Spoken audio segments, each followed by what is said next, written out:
Okay, अब पहली चीज तो ये समझ लो कि ये जो लाइन है इसको हम बोलते हैं टेंजेंट, और ये जो लाइन है इसको हम कहते हैं सीकेंट। ठीक है, जो कट करके निकलती है वो सीकेंट है, जो टच करके निकलती है वो होती है टेंजेंट। क्लियर डिफरेंस समझ में आया दोनों के बीच में? ठीक है, अब अगर हम लोग एक पॉइंट दे रखा है, ये पॉइंट दे रखा है, यहां से हम कितनी टेंजेंट्स बना सकते हैं? एक टेंजेंट ये बन सकती है और एक टेंजेंट ये बन सकती है। दो। तो there are maximum two tangents from external point. Clear? अगर यही पॉइंट हमारा सर्कल के ऊपर है तो हम सिर्फ एक टेंजेंट बना पाएंगे। क्लियर? ठीक है, क्लियर ना? और इस केस में ध्यान रखना कि अगर हम यहाँ से कोई एक रेडियस बना रहे हैं, ठीक है, तो this radius is always perpendicular to tangent at point of contact. तो आप सबसे पहला पॉइंट लिखिए। ठीक है, radius is perpendicular to tangent at point of contact. अब ऐसा क्यों होता है मैं उसका थोड़ा सा लॉजिक समझा देता हूँ, प्रूफ की जरूरत नहीं है उसमें। ठीक है, क्लियर और नॉट? अच्छा, इस टॉपिक में क्या छूटा हुआ है वो तो देखा ही नहीं मैंने, इसमें कुछ तो छूटा हुआ होगा।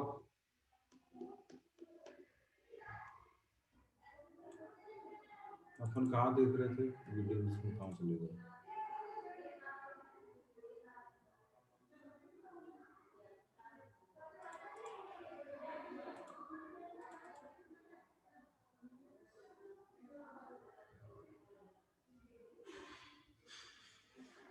चलिए, नो डिलीशन, कुछ भी चीज छूटी हुई नहीं है, तो सारा ही पढ़ना है। Now what do you mean by point of contact then? Point of contact का क्या मतलब है? ये जो पॉइंट है इसको हम कहते हैं पॉइंट ऑफ कांटेक्ट, जहां पे टेंजेंट टच करके निकल रही है उसको हम कहते हैं पॉइंट ऑफ कांटेक्ट। तो रेडियस जो भी होगी वो हमारा परपेंडिकुलर होगा। रीजन बीइंग कि ये सर्कल है हमारे पास,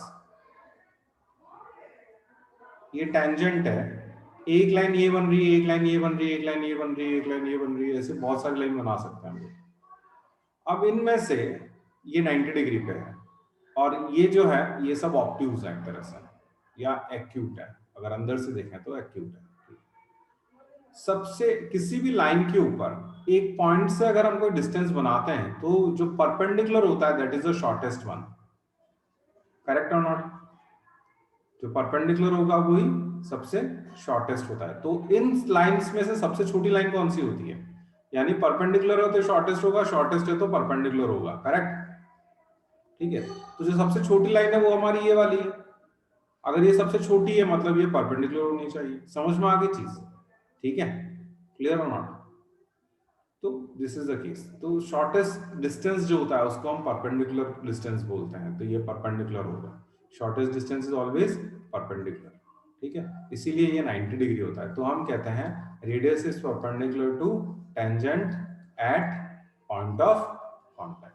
तो पहला सर काम, बट प्रूफ लिखेंगे कैसे? ये डायग्राम बना सकते हैं हम लोग। ठीक है, उसके बाद आप कंपेयर करो कि this is OP is the shortest distance. ठीक है, क्लियर? एक सर्कल बनाना, टेंजेंट बनाइए, this is O, this is P, और फिर अलग अलग डिस्टेंस बनाइए, दो डिस्टेंस बना लो क्यू एंड आर। ठीक है, in triangle OP Q, OP is smaller than O Q and OP is smaller than O R. This implies that OP is the smallest line segment drawn from point O। ठीक है, drawn from what?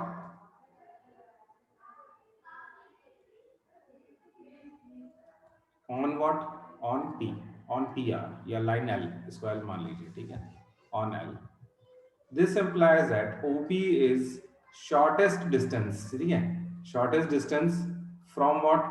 From O to L। This implies that OP is perpendicular to L, यानी angle OPR is equal to 90 degree. आया समझ में आपको? बस इतना सा लिखना है। क्लियर? तो OP क्या है हमारे पास? रेडियस है। So radius is perpendicular to tangent at point of contact. ये रेडियस हो गया। ये आपको लिखना है, लेकिन आपको ये मेंशन करना जरूरी है कि this is the smallest line segment which can be drawn from a point on the line. Clear है?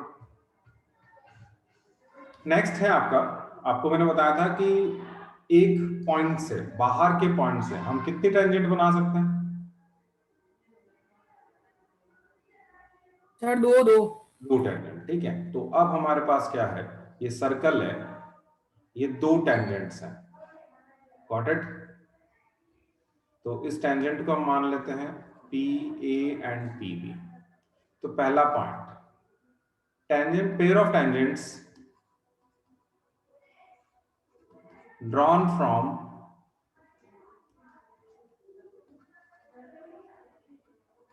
external point on a circle are equal। ठीक है, पहला पॉइंट कि जो दो टेंजेंट हैं वो इक्वल लेंथ की होती हैं। यानी कौन कौन सी टेंजेंट की बात कर रहे हैं? एपी और बीपी की बात कर रहे हैं। दोनों टेंजेंट्स का लेंथ इक्वल होता है, ठीक है। Clear not? AP is equal to PB. Second point,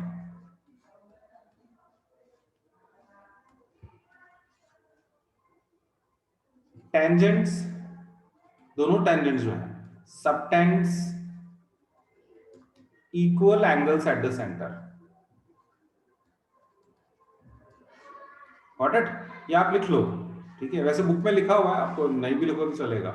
ये सेंटर पे लाइन बनाई हमने, क्लियर। ये लाइन ऐसे ज्वाइन करो, तो दोनों टेंजेंट से जो एंगल बनता है, एक ये वाला एंगल और ये वाला एंगल, ये दोनों एंगल इक्वल होंगे। यानी angle P O A is equal to angle P O B. Got it? ये 90 डिग्री है, ये भी 90 डिग्री है। तीनों का प्रूफ एक ही चलेगा। तीन स्टेटमेंट है, तीनों का प्रूफ सेम है, ठीक है। बाकी चीजें सिपरीसिटी से निकलेंगी तीनों। Now both the tangents are equally inclined to line segment joining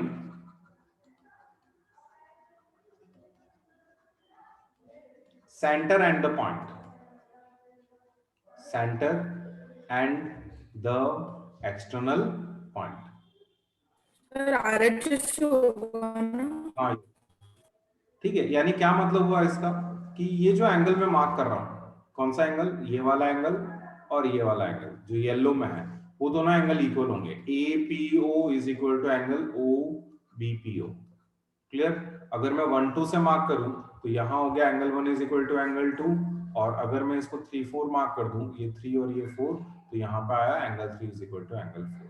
ठीक है, ये दो चीजें हमारे पास आ गई। अब ये प्रूफ जो है वो बहुत इजी है। ये दोनों ट्रायंगल कॉन्ग्रुएंट है, और बाकी से सिर्फ कैसे कॉन्ग्रुएंट हुए बता सकते हो आप? एक 90 डिग्री इक्वल है, रेडियस इक्वल है, RHS आरएचएस। आरएचएस से दोनों ट्रायंगल जो है वो क्या हो गए? Right angle hypotenuse side, right angle hypotenuse और साइड, साइड कौन सी? रेडियस वाली। ठीक है, क्लियर हो ना? दोनों ट्रायंगल कॉन्ग्रुएंट है, बायसिप्लिसिटी, ये तीनों चीजें निकलेंगी। गॉट इट और नॉट? हो गया फर्स्ट पार्ट कंप्लीट। ये आपका पहला पॉइंट है चैप्टर का। तीनों चीजें कॉपी कर लो, प्रूफ आप कर लीजिए, कॉन्ग्रुएंसी करके प्रूफ लिख लो तीनों का। फिर आगे क्वेश्चन करा रहा हूं मैं आपको।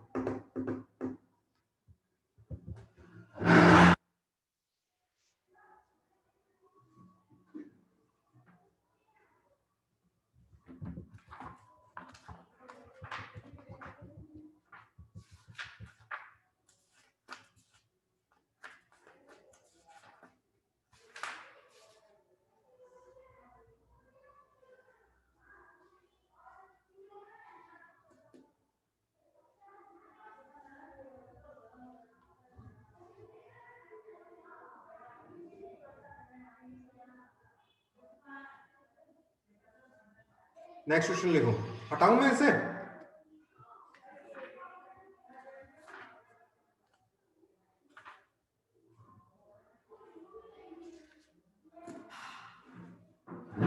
हो गया क्या?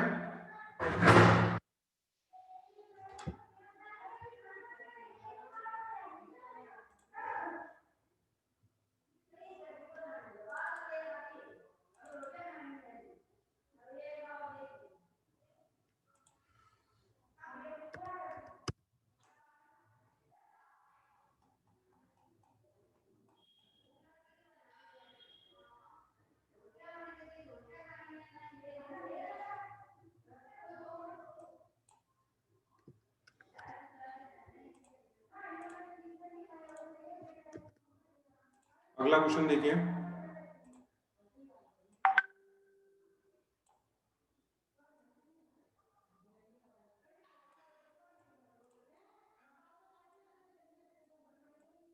नाउ क्वेश्चन में क्या बोला है, in this triangle if AB is equal to AC, prove BD is equal to DC। AB और AC इक्वल है तो आपको प्रूव करना है BD और DC इक्वल होगा। मींस व्हाट, अगर ये दोनों साइड्स इक्वल हैं तो अपने को प्रूव करना है BD और DC इक्वल है। Clear not? अब कैसे प्रूव करेंगे, बहुत इजी क्वेश्चन है। सबसे पहला जो आप इक्वल साइड्स है वो लिख लो आप एक बार। ये जो AF है वो किसके इक्वल होगा? FE के, FE AF is equal to AE, AE BF is equal to BD and CD is equal to what? CD। यहां तक समझ में आया कि नहीं आया? रीजन बोलो, क्या लिखूं मैं? tangents Tangents drawn from from same point. extra हाँ, drawn from tangent from external exterior point point to a equal। Circle are equal in length. अब अपने को क्या गिवन है क्वेश्चन के अंदर? AB is equal to what? AC। इनके आप नंबरिंग कर दो 1 2 एंड 3। क्लियर? AB और AC इक्वल दे रखा है। AB के दो टुकड़े करो, AF plus FB is equal to AE plus EC। यहां तक समझ में आया कि नहीं आया? यहां तक क्लियर हो गया? ये पॉइंट तो समझ में आ गया होगा। ये बाहर का पॉइंट है तो दोनों साइड्स इक्वल हो जाएंगी। ये बाहर का पॉइंट है, यहां से दो चीजें, DC और C इक्वल हो गया, AF और AE इक्वल हो गया, BF और BD इक्वल हो गया। अब AB और AC अपने को क्वेश्चन में दिया होता, टुकड़े कर दिए हमने इसके। ठीक है, कुछ इक्वल है इसमें, AF और AE इक्वल है तो AF और AE इक्वल है, कट गया। FB sir equal to what? EC। Yes sir अब हमने ये जो 3 पॉइंट्स लिखे हैं उसके लिए हमारे को पहले प्रूफ करना पड़ेगा कि ये इक्वल है या फिर डायरेक्टली लिख सकते हैं स्टेटमेंट। हाँ, बस डायरेक्ट स्टेटमेंट लिखना है, वो थ्योरम है। ठीक है, थ्योरम है, अपने को थ्योरम लिखनी है सिर्फ। Tangents from exterior point on a circle are equal, बस इतना लिखो तीनों चीजों के लिए। ठीक है, FB और FC इक्वल है। ठीक है, एक मिनट, स्टार्ट हो रहा है वापस, रुको।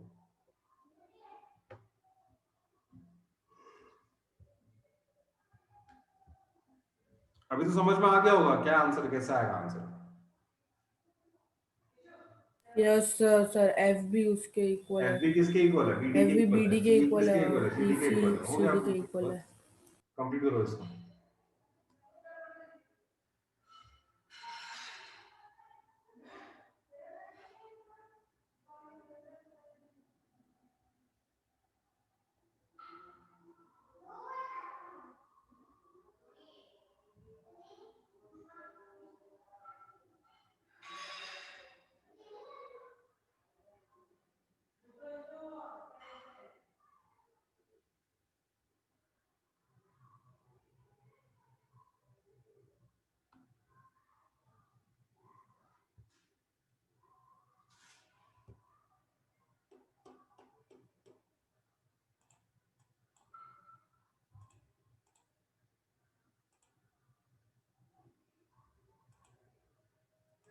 ठीक है, फ्रॉम 2 3 एंड 4, इसको 4 मान ले हम लोग। फ्रॉम 2 3 एंड 4 वी कैन से, अब ध्यान से देखो, FB जो है वो BD के इक्वल है और C जो है वो CD के इक्वल है, मतलब ये दोनों भी इक्वल होने चाहिए। So BD is equal to what? C। Fourth equation को अपन फोर्थ लिखने की जरूरत का है सर, उसके नीचे लिख सकते हैं फ्रॉम 2 हाँ, एंड उसको 3 नीचे भी BD लिख इक्वल सकते हैं, two from CD। 2 and 3 we can say FB की जगह क्या लिख सकते हैं? BD लिख सकते हैं, और EC की जगह हम लिख सकते हैं CD, और यहाँ लिख दो फ्रॉम 2 एंड 3। ठीक है, ऐसे भी कर सकते हैं, कोई दिक्कत नहीं। अगला क्वेश्चन करें। Yes sir.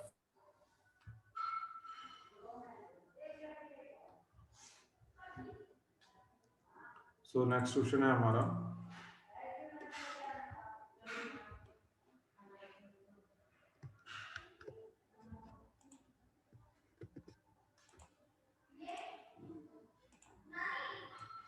इंपॉर्टेंट क्वेश्चन है।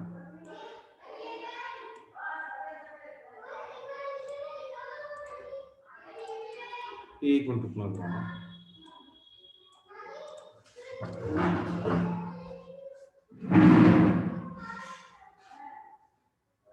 अरे थोड़ी आवाज कम करो।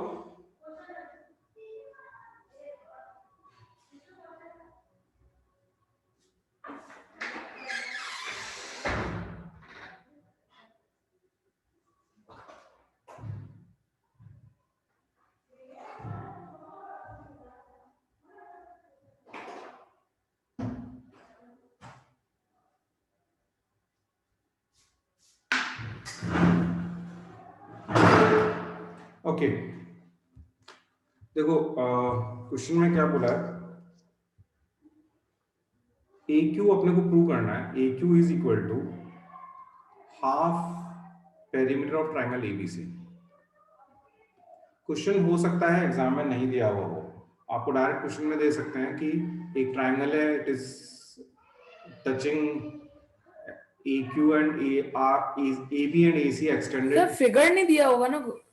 हाँ क्वेश्चन, सॉरी फिगर नहीं दिया होगा, क्वेश्चन का स्टेटमेंट दिया होगा। क्वेश्चन में भी आपको दे रहा हूँ, पहले एक बार ये प्रूव कर लो, ठीक है। क्वेश्चन कहाँ होगा यार, रुको एक मिनट।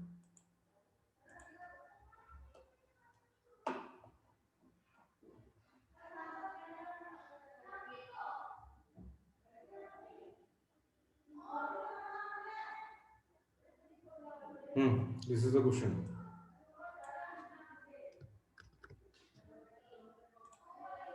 चलिए इसको हटाइए, ये रहा हमारा क्वेश्चन।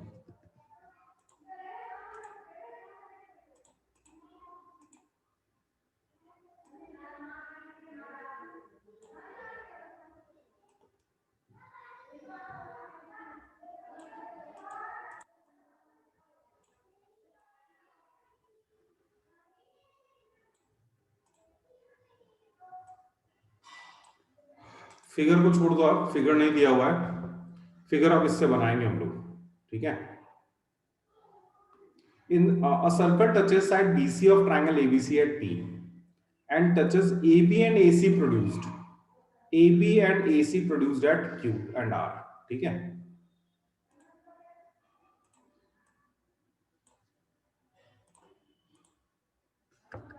Okay. क्या मतलब हुआ, ये हमारे पास एक ट्राइंगल है, this is A B and C, got it. अब क्या हो रहा है, एक सर्कल इस तरह से बना रहे हैं कि जो साइड BC को P पे टच कर रहा है, AB और AC produced, AB and AC produced at Q and R, यानी एक सर्कल इस तरह से बन रहा है बाहर की तरफ, जो इसको Q पे और इसको R पे टच कर रहा है। अभी समझ में आया डायग्राम? डायग्राम क्लियर है सबको? अपने को प्रूव करना है A Q is equal to half perimeter of triangle ABC. Now perimeter of triangle ABC क्या होता है? AB plus AB BC plus plus BC AC. Plus ये। Okay, AB plus BC plus AC। अब आप ध्यान से देखो, AB प्लस BC के दो टुकड़े कर लो, BP plus PC plus AC। अब ये जो AQ है वो AR के इक्वल है, BQ जो है वो BP के इक्वल है, और CR जो है वो CP के इक्वल है। रीजन आपको मालूम है, करेक्ट है कि नहीं? ध्यान से देखो, अगर हम BP और सिर्फ PC लेते को हैं तो रिप्लेस कर AQ देगा. टेंजेंट है ना, AR, ये दोनों भी टेंजेंट है कि नहीं है? ये B पॉइंट है हमारे पास, यहाँ से टेंजेंट हुई कि नहीं हुई? ये दोनों भी टेंजेंट है। आप इतना सा पोर्शन देखो, ये वाला portion, this is also tangent, ये दोनों भी इक्वल होंगे, करेक्ट और not? Now AB plus BP की जगह हम क्या लिख सकते हैं? BQ। PC की जगह हम क्या लिख सकते हैं? CR। अब आप AB प्लस BQ ऐड करो, कितना हुआ? सर ये हो जाएगा sir, twice AQ equal to perimeter of triangle ABC AR plus AC, AR। अब AQ को AQ रहने दो, और इस सर AR AR को की हम फिर AQ से से क्या लिख प्लस. सकते हैं? AR किसके इक्वल है? AQ के इक्वल है, so right down AQ here, so this is equal to twice AQ। इसका मतलब ये हुआ कि ट्वाइस AQ जो है वो किसके इक्वल है? पेरीमीटर ऑफ ट्राइंगल ABC के इक्वल है। तो यानी AQ is equal to half perimeter of triangle ABC। समझ में आया कि नहीं आया? इजी क्वेश्चन है। इंपॉर्टेंट सर AR और AQ क्यों इक्वल है?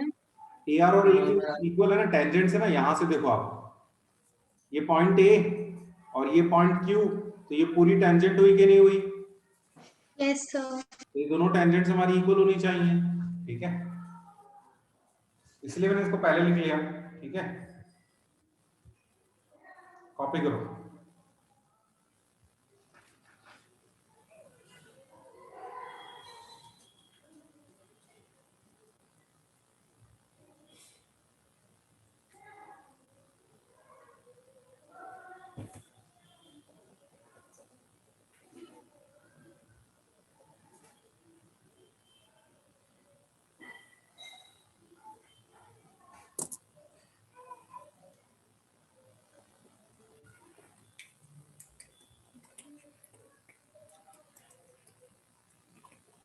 हो गया कॉपी?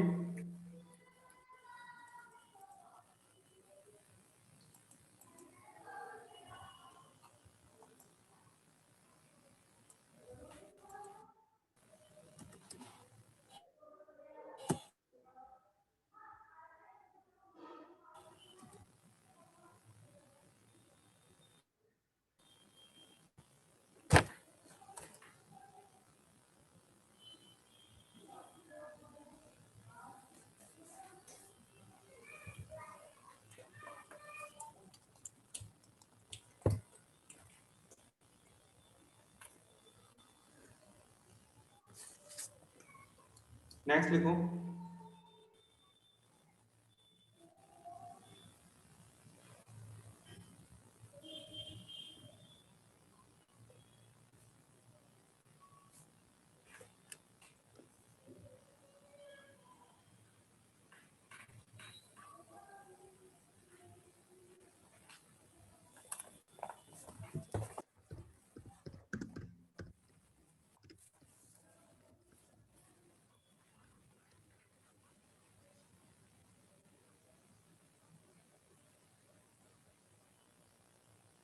हो गया?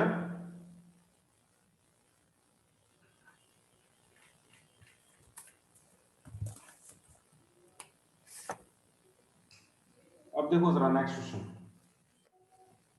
आपको इसमें प्रूव करना है AF is equal two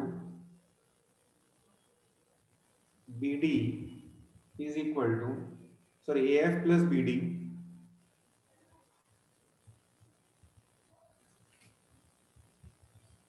plus C is equal to AE plus BF plus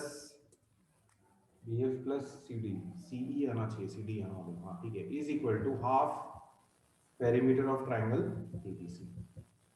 देखो ये बहुत इजी है, ठीक है, इसमें कुछ भी स्पेशल नहीं है। AF जो है वो किसके इक्वल है? AF, BD और C लिख लो आप पहले।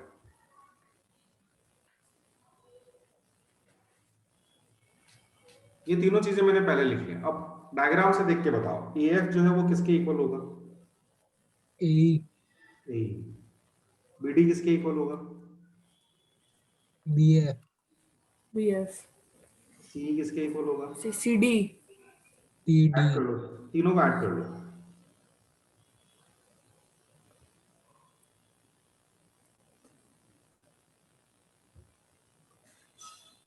AF plus BD plus BD plus plus CE C, is equal to AE plus BF। क्या हो रहा है इसको?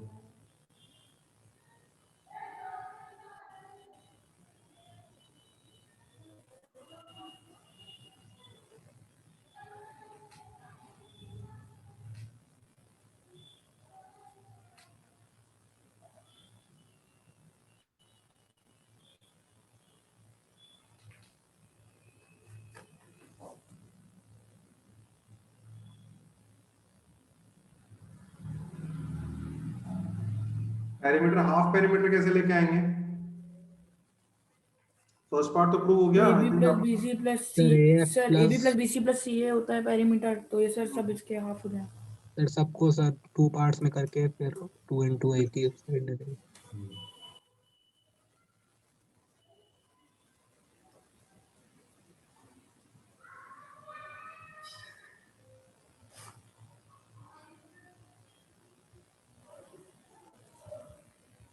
यहाँ तक आ गया? ये तो हो गया आपका first part prove. Now perimeter of triangle ABC, इसको अपन लिख सकते हैं AB plus BC plus CD।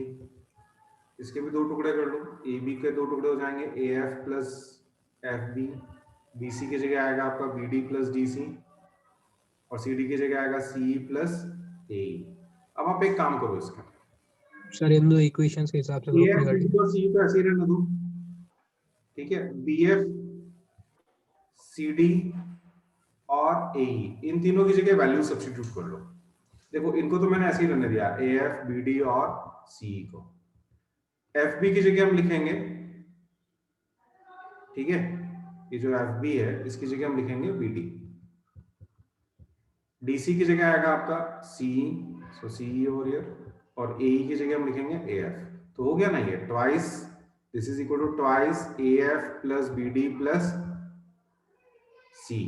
अब 2 को उधर लेके जाओ तो कितना हो जाएगा ये, फिर हाफ हो गया। This implies that AF plus BD plus CE is equal to half perimeter of triangle ABC। इसका मतलब ये तीनों चीजें हमारे पास, ये वाला पार्ट इसके भी इक्वल है, तो ये तीनों चीजें हमारे पास half perimeter of triangle ABC के इक्वल है। क्लियर हो गया?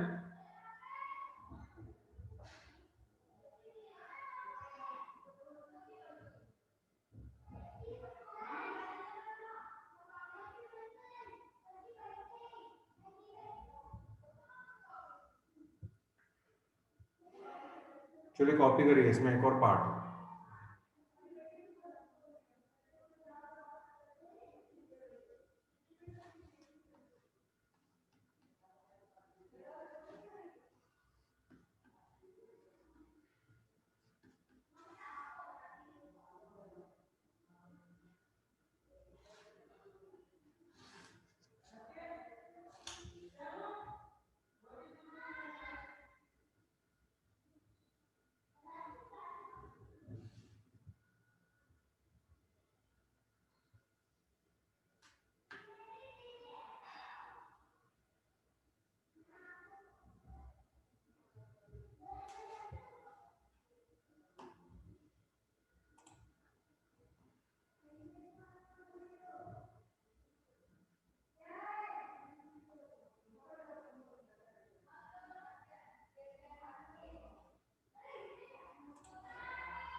नेक्स्ट क्वेश्चन पे आ जाए। या सर। सबका कॉपी हो गया? सर इसका नेक्स्ट पार्ट कौन सा होगा सर? नेक्स्ट पार्ट क्या है? Area of triangle ABC is equal to, इसमें आएगा आपका area of triangle ABC is equal to half perimeter of triangle ABC into radius R, where R is the radius of the circle. ठीक है, तो कोई बड़ी चीज नहीं है इसमें। देखो डायग्राम में क्या बनेंगे, ये सेंटर है हमारे पास, ठीक है। अब ध्यान से देखना, ये सेंटर है, यहां से इसको ऐसे ज्वाइन कर लो 3 पॉइंट्स, ठीक है। अब ये हो गई रेडियस, ये भी हो गया रेडियस और ये भी हो गया रेडियस। तो area of triangle ABC can be written as area of triangle, ये पॉइंट हमारा O है, तो AOB plus area of triangle BOC plus area of triangle AOC। यहां तक क्लियर है क्या नहीं है? 3 पार्ट कर दिए मैंने ट्रायंगल के। सर R और हाफ कॉमन आ जाएगा। हाँ यस, हाफ बेस हो गया AB, परपेंडिकुलर हो गया R, हाफ बेस हो गया BC, परपेंडिकुलर हो गया R, हाफ हो गया AC बेस इनटू R, ठीक है। हाफ कॉमन ब्रैकेट में बचा AB plus BC plus AC, और यहाँ है हमारे पास R, so this is equal to half perimeter of triangle ABC। Got it और नॉट? इजी क्वेश्चन है, लेकिन बोर्ड में आया हुआ है इसलिए मैंने करा दिया आपको।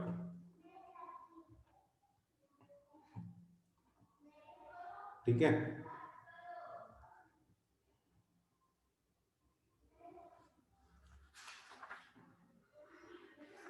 अभी तक जो 3-4 क्वेश्चन हमने किए हैं वो सभी बोर्ड में पूछे गए क्वेश्चंस हैं।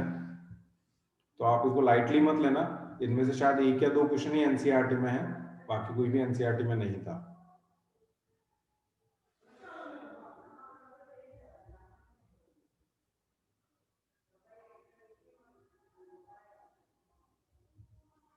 हो गया?